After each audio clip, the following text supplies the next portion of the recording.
Good evening student. मागील लेक्चरमध्ये आपण जिंजर कल्टिवेशन यामध्ये planting methods, flat bed methods, broad ridge methods, त्यानंतर inter cultivation, manuring, irrigation, harvesting आणि यील्ड हे पॉईंट पाहिलेले आहेत. आजच्या लेक्चरमध्ये आपण क्युरिंग ऑफ जिंजर, ज्याप्रमाणे आपण टोबॅकोमध्ये शिकलेलो आहोत, क्युरिंग ऑफ टोबॅको, त्याचप्रमाणे जिंजर किंवा आलं याच्यामध्ये सुद्धा क्युरिंग केली जाते, त्याच्यावर प्रक्रिया केली जाते. त्याच्या एकूण 2 पद्धती आपण पाहणार आहोत. तर त्यामध्ये पहिली जी पद्धत आहे ती आहे सुरत मेथड, महत्त्वाची आहे, इम्पॉर्टन्स आहे. तर पाहूयात आपण पहिली method, Surat method. The rhizomes are cleaned and soaked in water to facilitate the removal of skin. याचे जे कंद आहेत किंवा रायझोम्स आहेत तर ते आपल्याला स्वच्छ करायचे आहेत. कसे स्वच्छ करायचे? सोक इन वॉटर, पाण्यामध्ये आपण त्याला सोक करून ठेवायचं, भिजवून ठेवायचं आहे आणि त्यामुळे त्याची जी स्किन आहे ती काय होणार आहे? निघणार आहे. निघण्यासाठी सोपं पडणार आहे. तर rhizomes are cleaned and soaked in water to facilitate the removal of skin.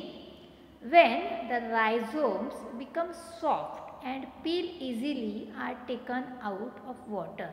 आता पाण्यामध्ये आपण भिजत ठेवल्यामुळे ते जे रायझोम्स आहे ह्याची जी वरची स्किन आहे ती सॉफ्ट होते आणि इझिली आपण पील करू शकतो, काढून रिमूव्ह करू शकतो. The skin is peeled off by bamboo knives, core और सी शेल. आता यामध्ये जी रायझोम, जिंजरचे जे रायझोम्स आहे त्याची जी स्किन आहे ती पील करण्यासाठी आपल्याकडे पिलर असतो किंवा बांबूचं एक प्रकारचं टोकदार नाईफ म्हटलेलं नाईव्स, तर बांबूचे नाईव्स आपण वापरू शकतो. सुरी बांबूची पासून तयार केलेली कॉयर वापरू शकतो किंवा सी शेल म्हणजे शिंपले जे असतात ना ते आपण वापरू शकतो. The peeled rhizomes are washed in water and dried in sun for 3 to 4 days and hand rubbed. आता आपण रायझोम्स आहेत ते पील केलेले आहेत, पीलिंग झालेले आहेत. परत एकदा आपल्याला ते वॉटरमध्ये वॉश करायचे, wash in water and dried in sun for 3 to 4 days. आणि आपल्याला काय करायचे आहेत? उन्हामध्ये सुकवायचे आहेत आणि परत हँड रब करायचे आहेत, ते रबिंग करायचे आहे त्याला हाताने. This process is repeated 2 to 3 times to remove all the bits of the skin. Hand rubbing कशासाठी करायचं आहे की त्याच्यावरचे छोटे छोटे स्किन राहू शकतात, बिट्स राहू शकतात स्किनच्या, तर त्या पूर्णपणे काढण्यासाठी आपल्याला ही हँड रबिंगची प्रोसेस करायची आहे, रिपीट करायची आहे 3 ते 4. Peeling should be done carefully as excessive peeling will result in the loss of essential oil which give aromatic odor. ही जी पिलिंग आहे ही आपल्याला केअरफुली करायची आहे. जर आपण एक्सेसिव्ह पिलिंग केली, जर जास्त जाड आपण पिलिंग जर काढली त्याच्यापासून, तर त्याच्यामधलं जी इसेन्शियल ऑइल आहे त्याचा लॉस होऊ शकतो आणि त्याला जो वेगळा ॲरोमॅटिक ऑर्डर्स असतो तो सुद्धा कमी होऊ शकतो. त्याच्यामुळे पिलिंग आपण करताना केअरफुली करणं गरजेचं आहे. त्यानंतर this method of curing is slow but preserves the flavour of ginger. यामध्ये ही पिलिंगची प्रोसेस जरी स्लो असेल तरी त्याचा जो फ्लेवर आहे तो आपण प्रिझर्व करू शकतो. ठीक आहे. तर ही झाली Surat methods, Surat methods of curing of ginger. परत आपण एकदा पाहूया थोडक्यामध्ये, बघा कसं लक्षात ठेवायचं. तर सुरुवातीला आपल्याला रायझोम्स आहे हे पाण्यामध्ये भिजवून ठेवायचे आहेत. कशासाठी? तर त्याची जी वरची स्किन आहे ती लूज होण्यासाठी आणि रिमूव्ह करण्यासाठी. पाण्यामध्ये भिजत ठेवल्यानंतर ते काय होणार? सॉफ्ट होणार. The rhizomes become soft and easily peel easily are taken out from water. The skin peeled off with bamboo knives, coir or seashell. Peel rhizome are washed in water and dried in sun for 3 to 4 days. पिलिंग केलेले रायझोम आपण पाण्यामध्ये परत स्वच्छ धुवायचे आहेत आणि उन्हामध्ये 3 ते 4 दिवस आपण सुकवायचे आहे. त्याचबरोबर हँड रबिंग करायचे. हँड रबिंग कशासाठी? This process is repeated 2 to 3 times to remove all the bites of skin. त्याच्यामध्ये जे काही थोडेसे तुकडे अडकलेले असतील तर ते सुद्धा हँड रबिंगने रिमूव्ह होऊ शकतात. एक्सेसिव्ह पिलिंग आपल्याला अवॉइड करायची आहे. Why it is avoid excessive peeling? It result loss of essential oils and gives the aromatic order and loss of aromatic order. तर इसेन्शियल ऑइल लॉस होऊ नये किंवा त्यातला ॲरोमा जो टिकून राहावा यासाठी आपण एक्सेसिव्ह पिलिंग आपल्याला अवॉइड करायची आहे. This method of curing is slow but preserve the flavour of ginger. त्याचा जो फ्लेवर आहे, त्याचा जो सुगंध आहे तो काय राहू शकतो? टिकून राहू शकतो. ही झाली Surat method of curing of ginger. त्यानंतर दुसरी जी मेथड आहे ती आहे Malabar method. Malabar. The rhizomes are cleaned and soak in water. आपल्याला जे रायझोम्स आहे ते स्वच्छ करायचे, पाण्यामध्ये सोक करून ठेवायचे. When they become soft and taken out of the water become soft. आता याच्यामध्ये पण त्याच पद्धतीने दिलेलं आहे बघा. पाण्यामध्ये भिजत ठेवून ते सॉफ्ट होतील आणि सॉफ्ट झाल्यानंतर आपल्याला ते पाण्यामधून काढायचे आहे. They are peeled of twice or thrice. आता हे 2 ते 3दा आपल्याला पिलिंग करायचं मलबार मेथडमध्ये with the help of bamboo knives or coir or sea shell. Coir और सी शेल. ठीक आहे. The peel rhizome are soaked in 2% lime water solution for 6 hours to white wash the ginger. हे जे पील झालेले रायझोम्स आहेत हे आपल्याला काय करायचे आहेत? सोक करून ठेवायचे आहेत. कशामध्ये? 2% लाईम वॉटर सोल्युशनमध्ये. लिंबू जे असते आपलं कागदी लिंबू त्याच्या द्रावणामध्ये आपल्याला 2% द्रावण तयार करायचं आहे आणि त्याच्यामध्ये सोक करायचे फॉर 6 hours. किती तासांसाठी? 6 तासासाठी. To white wash the vinegar. आपल्याला ते पूर्णपणे चांगल्या प्रकारे वॉश करून घेण्यासाठी. The white wash rhizomes are kept in fumigation chamber for sulphur fumigation for 12 hours. आता हे व्हाईट वॉश केलेले जे रायझोम्स आहे हे फ्युमिगेशन चेंबरमध्ये आपल्याला ठेवायचे आहे आणि 12 तासासाठी आपल्याला ते फ्युमिगेशन करायचे आहेत. Same lime water and sulphur fumigation treatment is repeated for 3 times to bleach the ginger and give white colour. आता यामध्ये फ्युमिगेशन म्हणजेच काय? तर धुरी देणे. एक प्रकारची सल्फरची आपण धुरी देतो आणि असं केल्यामुळे त्या जिंजरला एक प्रकारचा व्हाईट कलर त्याला येत असतो. Finally bleached ginger is fully dried in sun. The dried product is known as a sonth. काय म्हणतात? ड्राईड प्रॉडक्टला सुंठ म्हटलेलं आहे. हे ब्लीच केलेलं जिंजर आहे ते पुन्हा आपल्याला उन्हामध्ये सुकवायचं आहे. आता जी पहिली प्रोसेस आपण पाहिलेली आहे सुरत मेथड आणि मलबार मेथड याच्यामध्ये थोडाफार फरक आहे. सुरुवातीला आपण दोन्ही याच्यामध्ये रायझोम्स क्लीन करतो, पाण्यामध्ये सोक करून ठेवतो, ते सॉफ्ट झाल्यानंतर त्याला बाहेर काढतो, नंतर पिलिंग करतो. पण पिलिंग करताना आपण तिथे एकदाच पिलिंग करतो, इथे 2 ते 3दा आपल्याला पिलिंग करायची आहे बांबू नाईफ्स, कॉयर आणि सीशेलने. त्यानंतर पील झालेले रायझोम आपल्याला 2% द्रावणामध्ये कशाच्या?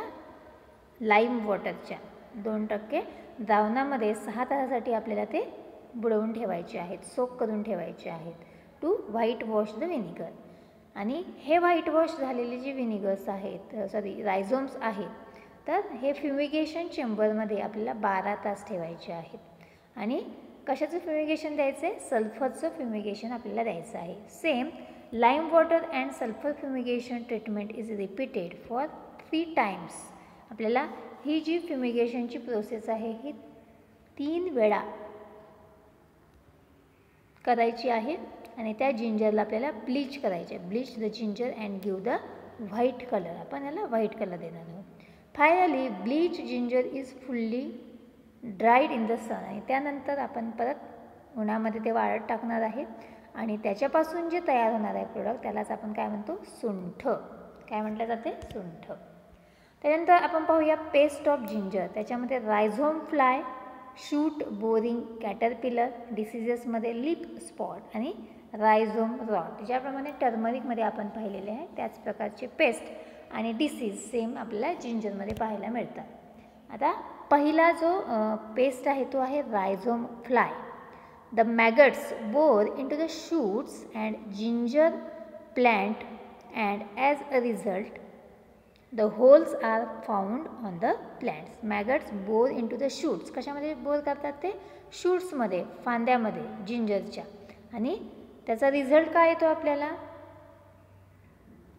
तर hole are found on the plant. त्या प्लांटवरती आपल्याला मोठमोठे होल हे बघायला मिळतात. आणि रॉटनिंग व्हायला सुरुवात होते. रॉटनिंग म्हणजे कुजण्याची प्रक्रिया. त्याचं caterpillar hatches out of eggs, bore into the shoots and feed the inner content which causes formation of dead hearts. आणि त्यालाच काय म्हणतात, डेड हार्ट्स असं म्हटलेलं आहे. ठीक आहे. त्याचं कंट्रोल मेजर बघा. Use healthy seed material for planting, remove and destroy affected plants, spraying of diazinon, application of 10% folate at the rate of 20 kg per hectare in soil around the base of the plant. Around the base of the plant. हे आहे rhizome fly. Rhizome फ्लायचं nature of damage काय आहे, तर ते maggots bore into the shoots of ginger plant and as a result the holes are found on the plants. आणि त्यामध्ये त्याला रॉटनिंग सुरुवात होते. कंट्रोल मेजरमध्ये हेल्दी सीड मटेरियल वापरायचे आपण. नंतर अफेक्टेड प्लांट डिस्ट्रॉय करायचे आहेत. डॅझिनॉनची स्प्रेइंग करायची आहे. त्याचबरोबर फोरेट 10% ग्रॅन्युल्स याचं अप्लिकेशन आपण एका हेक्टरला 20 किलोग्रॅम वापरायचं आहे. पण ते कसं वापरायचं आहे, in the soil around the base of the plant. त्या प्लांटच्या भोवती आळं करून आपल्याला ते वापरायचं आहे.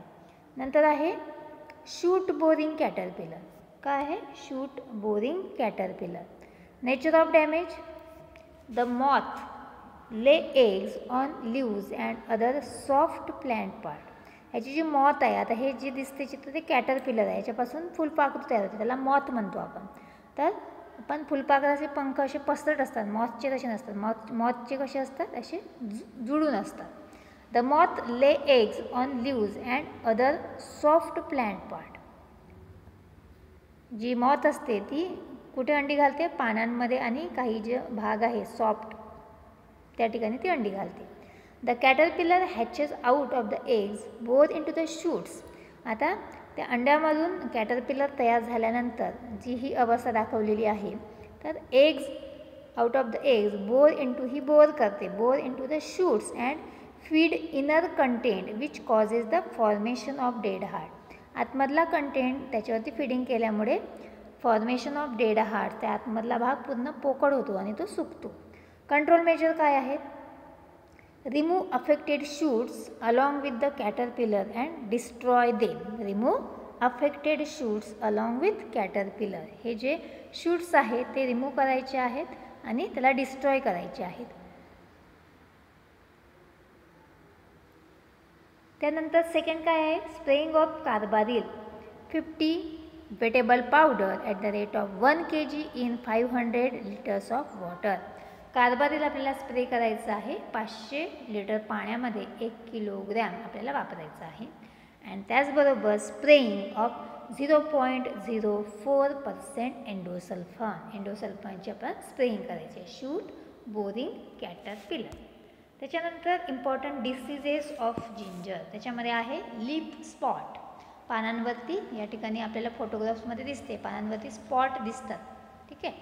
तर त्याचे सिम्पटम्स आपण पाहूयात. Brown spots which black concentric ring are found on the leaves. आपल्याला त्याची इंटेन्सिटी वाढली की ही ब्राऊन कलरचे स्पॉट्स होतात आणि त्याच्याभोवती एक रिंग तयार होते. आपण आउटलाईन त्याला म्हणू शकतो. अशा प्रकारची रिंग त्याच्याभोवती तयार होते. इन सर्व attack leaves wilt and dry. जर याचा अटॅक जास्त झाला, सिव्हिरिटी जास्त झाली तर हे पूर्ण झाड आहे ते विल्टिंग कंडिशनला जाते. म्हणजेच काय, तर पूर्णपणे ड्राय होते आणि टॉप टू एंड पूर्ण ते विल्टिंग कंडिशनमध्ये आपल्याला दिसते. Control measure, spraying of borax mixture, spraying of Dithen Z78 at the rate of 1.5 kg in 500 liters of water per hectare. Spraying of Dithen Z78. Dithen Z78 सुद्धा आपण spraying करू शकतो. त्याच्यानंतर आहे rhizome rot. There is a sudden wilting of plant. There is a sudden wilting of plant. एकाएकी plant wilt व्हायला सुरुवात होते. The rhizomes and roots of wilted plant found rotten. यामध्ये जे रायझोम्स आहे त्याचे रूट्स आहे किंवा जे रायझोम्स आहे ते विल्टिंग होतात. फोटोग्राफमध्ये आपल्याला दिसतात बघा, जो खालचा भाग आहे तो पूर्णपणे कुजलेला आहे, रॉटनिंग झालेला आहे. याचं कंट्रोल मेजर काय आहे?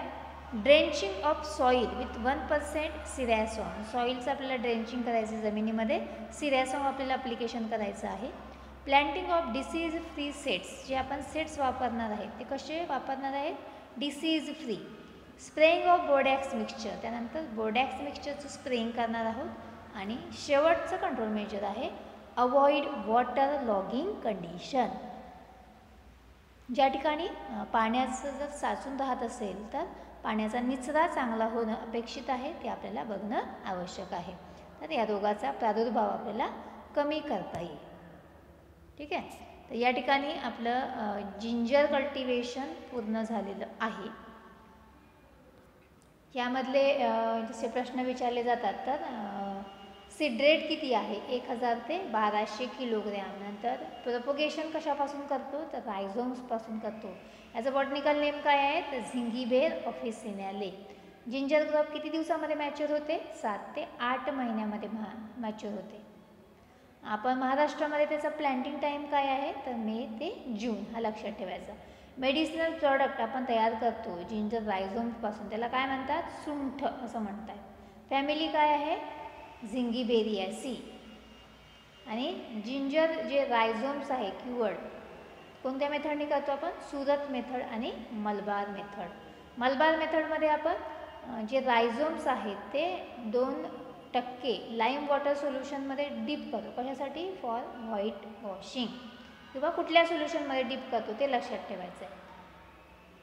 Rio de Janeiro is the variety of dash crop. कुठल्या क्रॉपची व्हरायटी आहे? तर जिंजर क्रॉपची व्हरायटी आहे.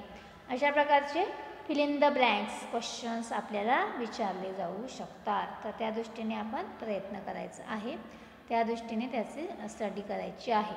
परीक्षेमध्ये तुम्हाला आता युनिट टेस्ट फर्स्ट यामध्ये पेपर सेकंडमधील पहिला युनिट आणि पेपर फर्स्टमधील पहिला युनिट पूर्णपणे असणार आहे 25 मार्कासाठी. त्याच्यामुळे त्याचा व्यवस्थित आपण अभ्यास करायचा आहे. जे बॉटनिकल नेम आहे, फॅमिली आणि ओरिजिन, हे वारंवार वाचणं आपल्याला गरजेचं आहे. पाहिजे तर तुम्ही पेपर फर्स्ट पेपर सेकंडनुसार लक्षात ठेवलं तरी चालेल. ठीक आहे. तर आज आपण इथेच थांबूया. पुढच्या लेक्चरमध्ये आपण ओनियन कल्टिवेशन सुरू करणार आहोत. ओनियन क्रॉप याबद्दल आपण अभ्यास करणार आहोत.